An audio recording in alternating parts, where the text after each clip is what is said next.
صحافی حضرات، سب سے پہلے بلوچ یکجہتی کمیٹی کل واشک بس ایکسیڈنٹ واقعے میں شہید ہونے والے افراد کے اہلِ سے تعزیت کا اظہار کرتی ہے اور مشکل کے اس وقت میں ہم ان کے اہلِ کے غم میں برابر کے شریک ہیں اور ان کے ساتھ کھڑے ہیں۔ اس واقعے کو بلوچ نسل کشی کا حصہ اور بدترین واقعہ قرار دیتے ہیں۔ ہم آپ سب سے درخواست کرتے ہیں کہ اس واقعے میں شہید ہونے والے افراد کے لیے 2 منٹ کی خاموشی اختیار کی جائے۔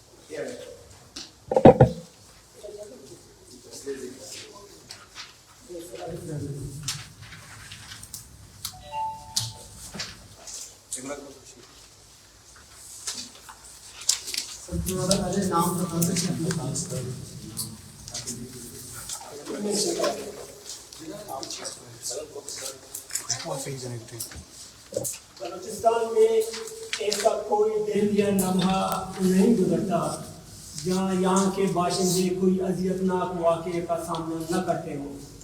رات کا کوئی بھی پہر ہو یا دن دہاڑے، آپ کو آپ کے کسی عزیز کی جبری گمشدگی، ٹارگٹ کلنگ، مسخ شدہ لاش، روڈ ایکسیڈنٹ، کینسر یا کسی اور صورت میں خبریں آپ تک پہنچتی ہیں۔ ہمارے بلوچ سماج کو اس نہج تک پہنچایا گیا ہے کہ ہم خوشیاں منانا بھول گئے ہیں۔ ہمیں یاد بھی نہیں رہتا کہ آخری وقت کب ہمارے سماج نے خوشیاں منائی ہیں۔ ہمیں اتنی اذیت دی جا رہی ہے، اتنی لاشیں دی جا رہی ہیں، اتنا تشدد زدہ ماحول میں رکھا گیا ہے کہ ہم اپنے نوجوانوں کے 30 لاشوں کو ایک ساتھ اس طرح نارمل حالت میں کندھا دے رہے ہیں جیسے کوئی 80 سال کے بزرگ کو طبعی موت کے بعد کندھا دیا جاتا ہے۔ ہماری آنکھوں کے سامنے ہر روز 10 نوجوانوں کو ایک ساتھ جبری طور پر گمشدہ کیا جا رہا ہے، اور اب حالات اس طرح ہو گئے ہیں کہ ہر نوجوان اپنے گھر میں، ہاسٹل میں یا کلاس روم میں بیٹھ کر اپنی جبری گمشدگی کا انتظار کر رہا ہوتا ہے۔ اب ہمارے خواتین بھی گھر سے نکلتے ہیں تو یہی خوف ان کے ذہنوں میں بھی ہوتا ہے کہ کہیں کوئی ویڈیو ڈالا بیچ شاہراہ سے جبری طور پر گمشدہ کر کے اپنے ساتھ نہ لے جائے۔ پہلے ہم کہتے تھے کہ بلوچوں کا پڑھے لکھے یا سیاسی لوگ کئی محفوظ نہیں، اب تو بلوچوں کے مزدور اور ڈرائیور بھی مزدوری کرتے ہوئے بھی محفوظ نہیں ہیں۔ بارڈر پہ 2 وقت کی روٹی حاصل کرنے کے لیے جانے والے ڈرائیوروں کو آئے روز قتل کیا جا رہا ہے۔ ان کے ہر ایک گاڑی سے روزانہ ہزاروں روپے بھتہ حاصل کرنے کے باوجود انہیں بدترین تشدد کا نشانہ بنایا جا رہا ہے، اور یہی حالت ہمارے ماہی گیروں اور کسانوں کی بھی ہے۔ یہ حالات نہ ہماری قسمت میں لکھے ہیں اور نہ کسی قدرت کا امتحان ہے، بلکہ یہ کالونائزیشن کی بدترین شکل ہے، اور یہ تمام عمل بلوچ نسل کشی پالیسی کا حصہ ہے۔ اور بلوچ نسل کشی کا یہ پالیسی اسلام آباد کے ایسی والے کمروں میں بنائے جا رہے ہیں جس میں ریاست کے تمام ادارے متفقہ طور پر شامل ہیں۔ قابل احترام صحافی حضرات، بلوچستان میں اس وقت ریاستی جبر اپنے انتہا پر ہے، اور بلوچستان اس وقت ایک سلاٹر ہاؤس بن چکا ہے۔ صرف مئی کے مہینے میں 68 جبری گمشدگی کے واقعات رپورٹ ہو چکے ہیں، اور ایسے متعدد جبری گمشدگیوں کے کیس مختلف وجوہات کی بنا پر رپورٹ نہیں ہوئے ہیں یا میڈیا پر نہیں آئے ہیں۔ جبری گمشدگیوں کے وہ اعداد و شمار جو میڈیا میں رپورٹ ہوئے ہیں، ان کے مطابق اوسطاً 2 بلوچوں کو روزانہ کی بنیاد پر جبری گمشدگی کا نشانہ بنایا جا رہا ہے۔ 2 مئی 2024 کو نیوانو زامران سے 2 بچے داؤد ولد عبدالوہاب اور شہزاد ولد عبید بلوچ کو جبری گمشدگی کا نشانہ بنایا گیا۔ 4 مئی کو بشکور سے 2 نوجوان مسلم راشد اور شاہنواز کو جبری گمشدگی کا نشانہ بنایا گیا۔ 6 مئی کو کسانوں پر علاوہ تم سے 3 نوجوان محسن عبدالصمد، عادل عبدالصمد اور سہیل بلوچ کو جبری گمشدگی کا نشانہ بنایا گیا۔ 9 مئی کو سوربندر گوادر سے 6 افراد سمیر، بلال، در محمد، امیر اسلم، نظام قیوم اور امان کو جبری گمشدگی کا نشانہ بنایا گیا۔ اسی طرح ڈیرہ بگٹی سے 6 افراد جس میں ظہور، دلاور، احمد علی، نواز علی، خالق گل اور زائد بگٹی کو جبری گمشدگی کا نشانہ بنایا گیا، جبکہ پنجپور چتکان سے زاہد حسین کو جبری گمشدگی کا نشانہ بنایا گیا ہے۔ 11 مئی کو آفسر تربت سے حیات بلوچ ولد جمعہ کو جبری گمشدگی کا نشانہ بنایا گیا۔ 12 مئی کو آدم سلمان کیچ کے علاقے جوسک سے جبری گمشدگی کا نشانہ بنایا گیا۔ 13 مئی کو سوربندر گوادر سے ماہی گیر محسن بلوچ اور طالب علم نیاز بلوچ کو جبری گمشدگی کا نشانہ بنایا گیا، اور کیچ کے علاقے نوکا مشاد کے علاقے سے جبری گمشدہ کیا گیا خاطر ان کا نام ہے۔ 14 مئی کو ڈیرہ بگٹی سے 7 افراد دوست علی بگٹی، بالاچ بگٹی، دلشاد بگٹی، یاسین بگٹی، صالح بگٹی، یوسف بگٹی اور غلام یاسین مصطفیٰ بگٹی کو جبری طور پر گمشدہ کیا گیا۔ 15 مئی کو کیچ کے علاقے میری بگ سے اقبال الاداد جبری گمشدگی کا نشانہ بنایا گیا۔ 17 مئی کو 10 افراد اعجاز احمد، محمد صالح، عبدالرحیم، وسیم حسن، امتیاز اقبال، صغیر سجاد کیچ کے علاقوں سے، کامران بلوچ اور سنگت سناکچی کے علاقے سے، عبداللہ آوران سے اور رسول بخش ماری پور کراچی سے جبری طور پر گمشدہ کیے گئے ہیں۔ 20 مئی کو ڈیرہ بگٹی سے 3 افراد عبدالحق بگٹی، عبدالکریم بگٹی اور گلشیر بگٹی کو سوئی ڈیرہ بگٹی سے جبری طور پر گمشدہ کیا گیا۔ 22 مئی کو محمد وحید اور نصرت بلوچ کو ان کے ڈیزل ڈپو سے جبری گمشدگی کا نشانہ بنایا گیا۔ 23 مئی کو گوادر سے طارق ولد مراد جان اور حکیم ولد مجید کو کولانچ گوادر سے جبری طور پر گمشدگی کا نشانہ بنایا گیا۔ 25 مئی کو ڈیرہ مراد جمالی نصیر آباد سے 2 افراد یار محمد بلوچ اور اختر بلوچ کو جبری گمشدہ کیا گیا۔ 26 مئی کی رات تربت زیارت کے علاقے سے فیصل سوالی، رفیق سوالی کو جبری گمشدگی کا نشانہ بنایا گیا۔ 27 اور 28 مئی کے درمیان 14 افراد فاروق داد، شیخ کرور اور وزیر احمد کو کوئٹہ سے، ستار، اعجاز اور احسان کو ڈیرہ بگٹی سے، عزیر احمد، نعمت اور مجید کو کیچ دشت سے، ایک خاتون ناز بی بی اور امیر بخش کو مشق آواران سے، صاحب خان اور نور احمد کو نوشکی سے جبری گمشدگی کا نشانہ بنایا گیا۔ جبکہ ابھی تک مئی کو مہینہ پورا نہیں ہوا ہے، آج 30 اور کل 31 کو معلوم نہیں کتنے بلوچ جبری گمشدگی کے نشانے بنائے جائیں گے۔ ہم اس بات کو مکمل ثبوت اور ڈیٹا کے ساتھ کہتے ہیں کہ بلوچستان اس وقت پوری دنیا میں جبری گمشدگیوں کے حوالے سے بلوچستان نمبر 1 پر ہے اور بدترین حصہ ہے۔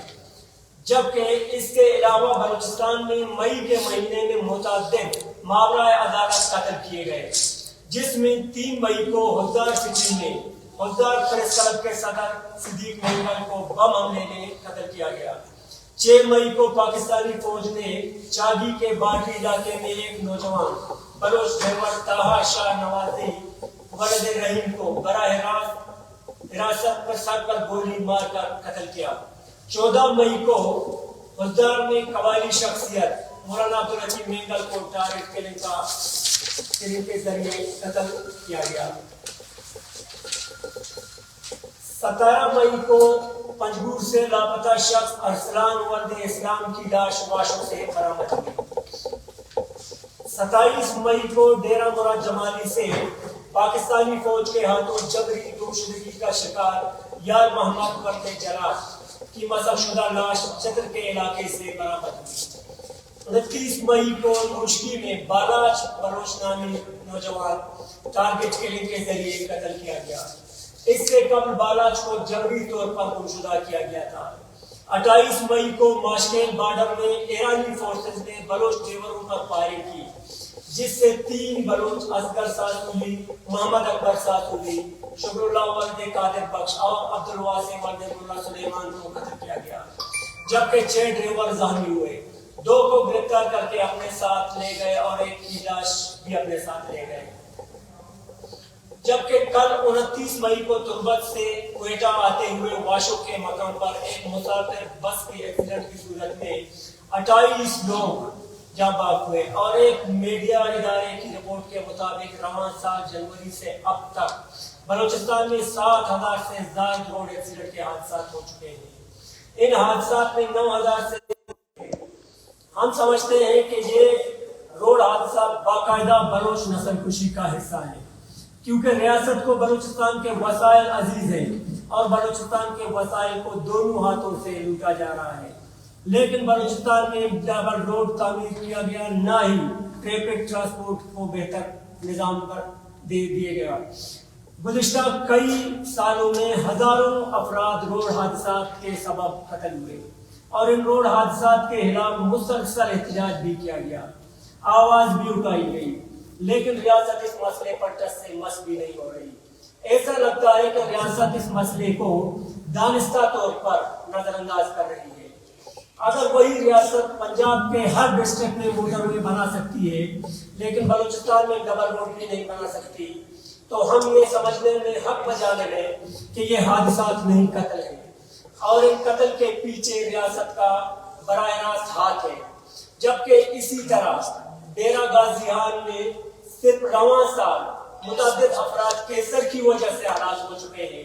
نہ کینسر کے مریضوں کے ٹیسٹ سینٹر بنائے گئے اور نہ ہی اسپتال ڈیرہ غازی خان میں کینسر کے مریض گھر گھر میں تڑپ کر مر رہے ہیں.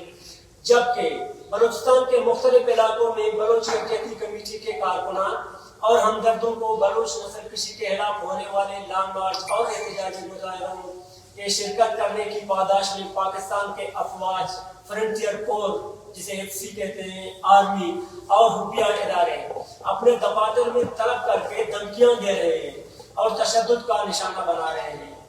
اس طرح کے واقعات بالخصوص کولو، مشکے، دار بندر، آواران، کیچ، پنجگور اور کراچی میں پیش آ رہے ہیں. FC اور آرمی کے کیمپوں میں لوگوں کو بلا کر سنگین نتائج کی دھمکیاں دی جاتی ہیں اور گھر والوں کو نقصان پہنچانے کی بھی دھمکیاں دی جاتی ہیں اور یہ سلسلہ تسلسل کے ساتھ جاری ہے. کسی بھی علاقے میں احتجاج یا سیاسی سرگرمیاں سر انجام دیے جائیں، اس کے بعد FC اور آرمی کے کیمپوں سے کال آنا شروع ہو جاتے ہیں. ہم ریاست کے تمام اداروں پر واضح کرنا چاہتے ہیں کہ عوام کے اندر سے خوف ختم ہو چکا ہے اور عوام آپ کے بربریت اور جبر سے تنگ آ چکا ہے. اس لیے اب لوگوں کو کیمپوں میں بلا کر ڈرانے اور دھمکانے سے کچھ نہیں ہوگا. اب ہم لوگوں کو کیمپوں میں بلانے کے خلاف کسی بھی صورت خاموش نہیں رہیں گے. اب آج کے بعد جس کسی شخص کو کیمپ میں بلایا جائے گا، ہم اس عمل کو میڈیا میں لائیں گے اور اس کے خلاف احتجاج کریں گے.